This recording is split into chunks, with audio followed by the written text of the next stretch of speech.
Passport সংশোধনের সময় কি পিতার এনআইডি কার্ড আবশ্যক? অবশ্যই কি পিতার এনআইডি কার্ড দিতে হবে? পিতার এনআইডি কার্ড ছাড়া কি নিজের পাসপোর্ট সংশোধন করা যাবে না?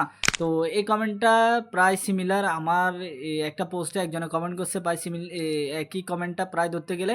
তো এটার উত্তর হচ্ছে যে আপনি যার পাসপোর্ট সংশোধন করবেন তার বয়স যদি 18 বছরের নিচে হয় তাহলে অবশ্যই পিতার এনআইডি কার্ড লাগবে পাসপোর্ট সংশোধন করতে হলে। যদি তার বয়স 18 র উপরে হয় তাহলে হয়তো আপনার পিতার এনআইডি কার্ড নাও লাগতে পারে। কিন্তু কিছু ক্ষেত্রে অর্থাৎ আপনার মনে করেন আইডেন্টিফাই চেক করতে হলে আপনার পিতার নাম বা আপনার পিতার নামে যদি কিছু ভুল আসে, যদি আপনার পাসপোর্টে পিতার নাম চেঞ্জ করতে যান বা কিছু ঠিকানা চেঞ্জ করতে যান, ওই ক্ষেত্রে পিতার এনআইডি কার্ড লাগতে পারে। তাই বলা যায় পাসপোর্ট সংশোধনের ক্ষেত্রে পিতার এনআইডি কার্ড প্রায় আপনার 90 থেকে 95% লাগে। আর আপনি বিশেষ করে 18 র নিচে হলে তো অবশ্যই আপনার পিতার এনআইডি কার্ড আবশ্যক লাগবেই। আর 18 উপরে হলে আপনার কিছু ক্ষেত্রে না ছাড়াই হয়, কিন্তু বেশিরভাগ ক্ষেত্রে আপনার পিতার এনআইডি কার্ড লাগে। তো যার কারণে আপনারা পিতার এনআইডি কার্ড সহকারে পাসপোর্ট সংশোধনের আবেদন করবেন।